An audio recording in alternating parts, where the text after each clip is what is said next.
সকালে প্রকাশিত সাকিব আল হাসানের একটি ইন্টারভিউ, আর সেখান থেকেই শুরু নানা আলোচনা সমালোচনা।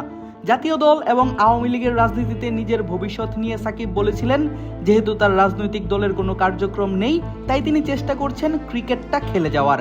যখন দলের কার্যক্রম শুরু হবে তখন আবার রাজনীতি চালিয়ে যাবেন, এমনটাই প্রকাশ করা হয়েছিল সেই প্রতিবেদনে।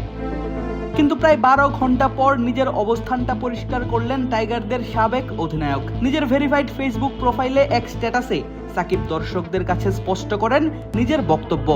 সবাইকে সালাম দিয়ে শুরু করা সেই স্ট্যাটাসে সাকিব লিখেন, সম্প্রতি গণমাধ্যমে আমার একটি বক্তব্য বেশ আলোচনা তৈরি করেছে। আমি সবার কাছে বিষয়টি খুব স্পষ্টভাবে তুলে ধরতে চাই। এই মুহূর্তে আমার পুরো মনোযোগ শুধু ক্রিকেটে। ক্যারিয়ারের এই শেষ পর্যায়ে এসে আমি বাংলাদেশ জাতীয় দলের হয়ে সর্বোচ্চ উজাড় করে খেলতে চাই এবং সুযোগ পেলে দেশকে কিছু দারুণ পারফরম্যান্স উপহার দিতে চাই। রাজনীতিতে তার ভবিষ্যৎ নিয়ে বলতে গিয়ে সাকিব লিখেন, একটি দেশের উন্নয়নের জন্য রাজনীতি অত্যন্ত গুরুত্বপূর্ণ। ক্রিকেট ক্যারিয়ারের ইতি টানার পর আমি আমার দেশের উন্নয়নে অবদান রাখতে চাই, তবে সেটা যে শুধু রাজনীতির মাধ্যমেই করতে হবে তা নয়।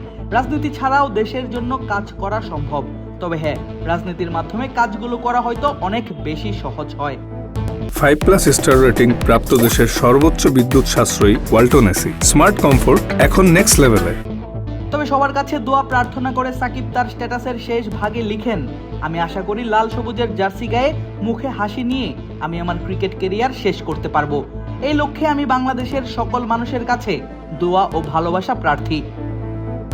2024 সালের ছাত্রগণ অভ্যুত্থানে পতন হয় তৎকালীন ক্ষমতাসীন আওয়ামী লীগ সরকারের।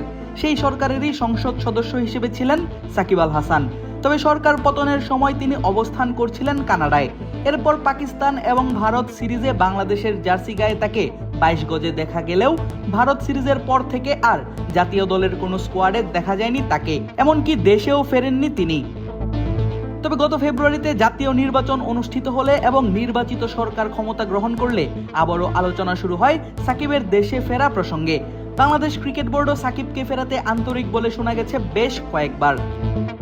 এবার দেখার পালা, ঠিক কবে নাগাদ দেশে ফিরেন সাকিব, কবে নাগাদ তাকে আবার দেখা যায় জাতীয় দলের লাল সবুজ জার্সিতে। আদিব আশরাফ, ক্রিক ফ্রেন্জি।